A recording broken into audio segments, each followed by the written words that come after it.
નમસ્કાર ધોરણ 8ના વહાલા વિદ્યાર્થી મિત્રો, આજે આપણે આ વિડીયો લેક્ચરની અંદર તમને ગુજરાત સરકાર દ્વારા જે નવી સ્વ અધ્યયન પોથી આપવામાં આવેલી છે તેમનો ભાગ નંબર 4 એમાં સામાજિક વિજ્ઞાન વિષયનો પાઠ નંબર 11 છે ખેતી, એમનું સંપૂર્ણ સોલ્યુશન આપણે આ વિડીયો લેક્ચરમાં જોવાના છીએ। સાથે સાથે જો તમારે તેની પીડીએફ જોઈતી હોય તો નીચે ડિસ્ક્રિપ્શન બોક્સની અંદર આપણે આપણી એપ્લિકેશનની લિંક આપી દીધી છે, ત્યાંથી તમે મેળવી શકો છો। તો જોઈએ પ્રશ્ન નંબર પાઠ 11નો પ્રશ્ન પહેલો, વિકલ્પ પસંદ કરવાના છે, જેમાં પહેલું છે મિત્રો, નીચેનામાંથી કયું વિધાન કાંપની જમીન માટે સાચું નથી? તેમાં આવશે સી, આ જમીન રેગુન નામે પણ ઓળખાય છે, કાળી જમીન ઓળખાય છે।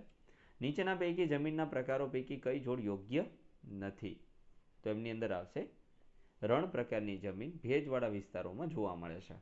ત્રીજું, રણ પ્રકારની જમીન માટે નીચેનામાંથી કયું વિધાન સાચું છે? તો સૂકી અને અર્ધ સૂકી આબોહવાવાળી પરિસ્થિતિમાં જોવા મળે છે। ચોથું, સિંચાઈની સુવિધાઓ, ઉત્તમ બિયારણ, ખેતીની નવી ટેકનોલોજી, રાસાયણિક ખાતરો અને વિવિધ પ્રક્રિયામાં યંત્રોનો વ્યાપક ઉપયોગ કઈ ખેતીમાં જોવા મળે છે? તેમાં આવશે સઘન ખેતીમાં। પાંચમું, પાણીથી ભરેલા ખેતરોમાં કયો પાક વધુ થાય છે? તો ડાંગર। તમારે સૌથી વધુ મગફળીનું ઉત્પાદન કરતા જિલ્લાની મુલાકાત લેવી હોય તો તમે કયા જિલ્લાની લેશો? જૂનાગઢ જિલ્લાની। તમારે જમીનમાં બાજરીનું વાવેતર કરવું હોય તો કેવી જમીન વધુ અનુકૂળ હોય છે? તેમાં આવશે રેતાળ અને ગોરાળું। આઠમું, નીચે આપેલ પાકની કઈ જોડ ખોટી છે? તેમની અંદર આવશે ડી, બાજરી તેલીબિયા। બાજરામાં તેલ નીકળે નહીં, કારણ કે તે એક પ્રકારનું અનાજ છે। નવમું, નીચેનામાંથી કયું પરિબળ જે છે એ ખેતીના વિકાસને અવરોધે છે? તેમની અંદર આવશે ડી, રાસાયણિક જંતુનાશકોનો વધુ પડતો ઉપયોગ। દસમું છે, વનસ્પતિજન્ય કીટનાશકોમાં કઈ વનસ્પતિનો ઉપયોગ થતો નથી? તેમાં આવશે બિલાડીનો ટોપ। મિત્રો, તમારે 3 થી 10 ધોરણની નવી સ્વ અધ્યયન પોથીની કલરફુલ પીડીએફ જોઈતી હોય તો નીચે ડિસ્ક્રિપ્શન બોક્સની અંદર આપણે લિંક આપેલી છે, ત્યાંથી મેળવી શકો છો। પ્રશ્ન બીજો, નીચે આપેલી ખાલી જગ્યા પૂરવાની છે, જેમાં પહેલું, ભારતમાં હિમાલય વિસ્તારમાં જોવા મળતી જમીન એને પર્વતીય પ્રકારની જમીન કહેવાય છે। સ્થળાંતરિત ખેતીને બીજા ઝૂમ નામે ઓળખવામાં આવે છે। ત્રીજું, કપાસના પાકને તૈયાર થતા 6 થી 8 મહિનાનો સમય લાગે છે। ચોથું, ટપક સિંચાઈને અન્ય ટ્રિકલ સિંચાઈ તરીકે પણ ઓળખવામાં આવે છે। પાંચમું, સઘન ખેતીને વ્યાપારી ખેતી પણ કહેવામાં આવે છે। અને છઠ્ઠું, વિશ્વમાં આશરે 50% લોકો ખેતી પ્રવૃત્તિઓમાં રોકાયેલા છે।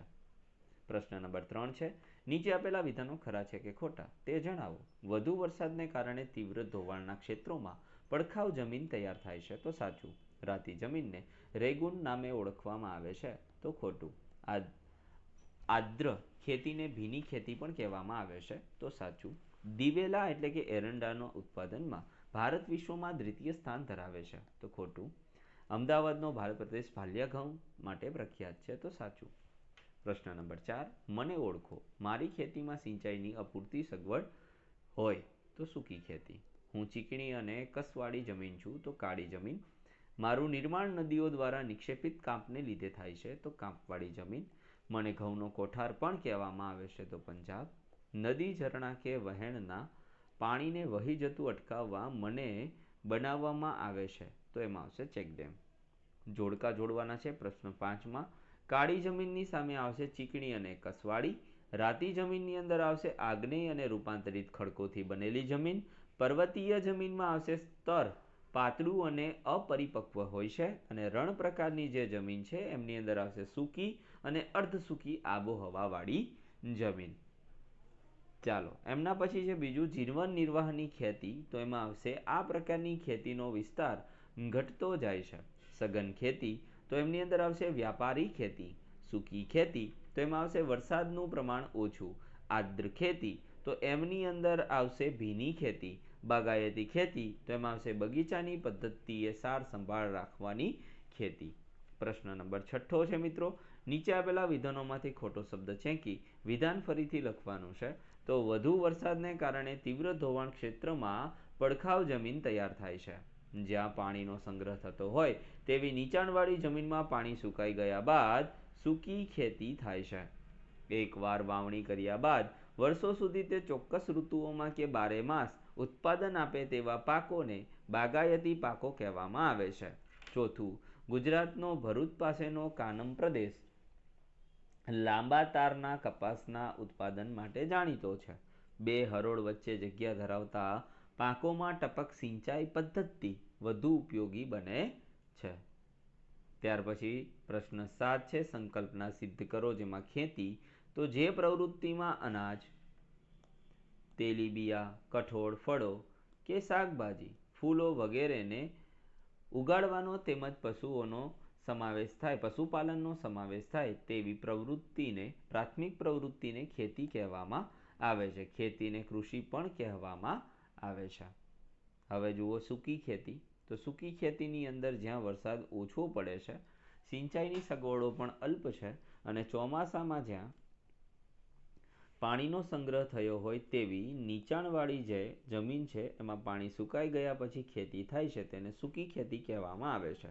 અહીં જુવાર, બાજરી, કઠોળ જેવા પાણીની ઓછી જરૂરિયાતવાળા પાકોની ખેતી કરવામાં આવે છે.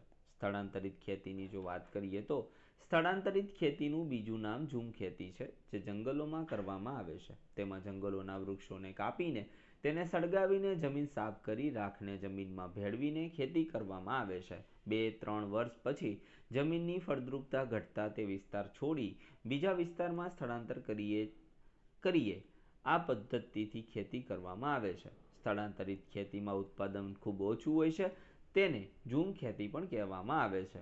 સિંચાઈની વાત કરીએ તો સામાન્ય રીતે કૂવાઓ, પાતાળ કૂવાઓ એટલે કે બોર, નાના મોટા બંધોના જળાશયો અને તળાવોની કૃત્રિમ વ્યવસ્થા દ્વારા ખેતરોમાં પાણી પહોંચાડવામાં આવે છે, તેને સિંચાઈ કહેવામાં આવે છે. પ્રશ્ન નંબર 8, નીચેના પ્રશ્નોના 1-2 વાક્યમાં જવાબ આપવાના છે, જેમાં પહેલું, ખેતીમાં વધુ ઉત્પાદન મેળવવા આજે કેવા બિયારણો વાપરવામાં આવે છે? તો ખેતીમાં વધુ ઉત્પાદન મેળવવા માટે આજે સુધારેલા અને પૃથ્થકરણ બિયારણો વાપરવામાં આવે છે, એટલે કે સંકર ઓલાદો વાપરવામાં આવે છે. બીજું, તમારા ઘરમાં ઘઉંમાંથી બનતી વાનગીઓના નામ લખો. તો મારા ઘરે રોટલી, પરાઠા, પૂરી, શીરો, ઘઉંનો શીરો, ઘઉંનું ખીચું, લાપસી, બિસ્કિટ, કેક વગેરે બનાવવામાં આવે છે.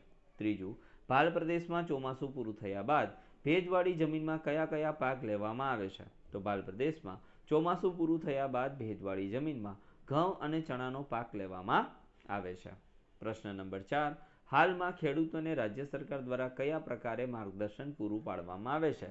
તો હાલમાં ખેડૂતોને રાજ્ય સરકાર દ્વારા કૃષિ મેળાઓ દ્વારા માર્ગદર્શન પૂરું પાડવામાં આવે છે. પાંચમો છે, ખેતીમાં વધુ પડતા રાસાયણિક ખાતરો અને કીટનાશકોના અવિવેકી ઉપયોગના કારણે કયા કયા પ્રદૂષણ વધ્યા છે? તો ખેતીમાં વધુ પડતા રાસાયણિક જંતુનાશકોનો અવિવેકી અને આડેધડ ઉપયોગ કરવાથી જમીનની ગુણવત્તા ઘટી છે અને પાણીનું પ્રદૂષણ પણ વધ્યું છે. તફાવતની વાત કરીએ તો સ્થળાંતરિત ખેતી અને સઘન ખેતી. તો સ્થળાંતરિત ખેતીનો પહેલો મુદ્દો છે કે 2-3 વર્ષ પછી જમીનની ફળદ્રુપતા ઘટતા તે વિસ્તારને છોડીને બીજા વિસ્તારમાં સ્થળાંતર કરી એ જ પદ્ધતિથી ખેતી કરવામાં આવે છે. આ પદ્ધતિને સ્થળાંતરિત કે ઝૂમ ખેતી કહેવાય. હવે સઘનમાં જોઈએ પહેલો મુદ્દો, તો સિંચાઈની સુવિધાઓ, ઊંચી જાતના બિયારણો, ખેતીની નવી ટેકનોલોજી, રાસાયણિક ખાતરો, કીટનાશકો અને વિવિધ પ્રકારના યંત્રો વગેરેનો ઉપયોગ કરીને કરવામાં આવતી ખેતીને સઘન ખેતી કહેવામાં આવે છે. બીજા મુદ્દાની વાત કરીએ તો સ્થળાંતરિત ખેતીને ઝૂમ ખેતી તરીકે ઓળખવામાં આવે, સઘન ખેતીને વ્યાપારી ખેતી તરીકે પણ ઓળખવામાં આવે છે. પ્રશ્ન 10ની વાત કરીએ તો એમાં પહેલું, ભારત ધાન્ય પાકોના ઉત્પાદન ક્ષેત્રે સ્વાવલંબી બન્યું છે. તો ખેત ઉત્પાદન માટે સુધારેલા બિયારણોનો ઉપયોગ કરીને ધાન્ય પાકોમાં વધારે ઉત્પાદન મેળવી ભારત અન્ન ક્ષેત્રે સ્વાવલંબી બન્યું છે. બીજું, સઘન ખેતી શા માટે વ્યાપારી ખેતી તરીકે ઓળખાય? તો સઘન ખેતીમાં આર્થિક વળતરને વધુ મહત્વ અપાય છે, તેથી તેને વ્યાપારી ખેતી પણ કહેવાય છે. નીચે આપેલા જે ચિત્ર છે એને ઓળખવાના છે. તો પહેલું ચોખા, બીજું ચણા અને ત્રીજું ઘઉં છે. ચોથું મકાઈ છે, મકાઈ. એમના પછી કપાસ અને એના પછી છે મગફળી. ત્યાર પછી પ્રશ્ન નંબર 12મો છે, નીચેના જે પ્રશ્નો છે એના 3-4 વાક્યમાં ઉત્તર લખવાના છે મિત્રો. ખેતીના વિકાસને સમજાવો. તો ખેતીનો વિકાસ એ દેશની વધતી જતી વસ્તીની અનાજની માંગને પહોંચી વળવા માટે કૃષિ ઉત્પાદનમાં વધારો કરવાના પ્રયત્નો સાથે જોડાયેલ છે. ખેતીનો વિકાસ વિવિધ રીતે કરી શકાય છે, જેમ કે વાવેલા ક્ષેત્રનો વિસ્તાર કરીને વાવેલા પાકની સંખ્યામાં વધારો કરીને સિંચાઈની સગવડોમાં સુધારો કરીને ખાતરોનો ઉપયોગ કરીને વધારે ઉપજ આપતા બિયારણોનો ઉપયોગ કરીને તેમજ કૃષિલક્ષી યોજનાનો ઉપયોગ કરીને ખેતીનો બહોળો વિકાસ કરી શકાય છે. લોકોમાં ખોરાકની સુરક્ષામાં વધારો કરવો એ ખેતીના વિકાસનું અંતિમ લક્ષ્ય છે. ખેતી ક્ષેત્રે થયેલો સહકારી પ્રવૃત્તિનો વિકાસ પણ ખેતીના વિકાસમાં સહાયક બન્યો છે. ખેડૂતોને આર્થિક મદદ કરવા કિસાન ક્રેડિટ કાર્ડ તેમજ રાષ્ટ્રીયકૃત અને સહકારી બેંક દ્વારા કૃષિ ધિરાણ આપવામાં આવે છે. ખેત પેદાશોનો સંગ્રહ કરવા માટેના દેશના જુદા જુદા ભાગોમાં ગોદામોની સગવડ કરી આપવામાં આવેલી છે. હાલના સરકાર ખેડૂતોને રેડિયો, ટેલિવિઝન, વર્તમાનપત્રો, ડીડી કિસાન, સરકારના ખેડૂત વેબ પોર્ટલ, ઈ ખેડૂત, એગ્રી માર્કેટ જેવી મોબાઈલ એપ વગેરે દ્વારા સતત અદ્યતન માહિતી, નવી તકનીકો અને માર્ગદર્શન પૂરું પાડે છે.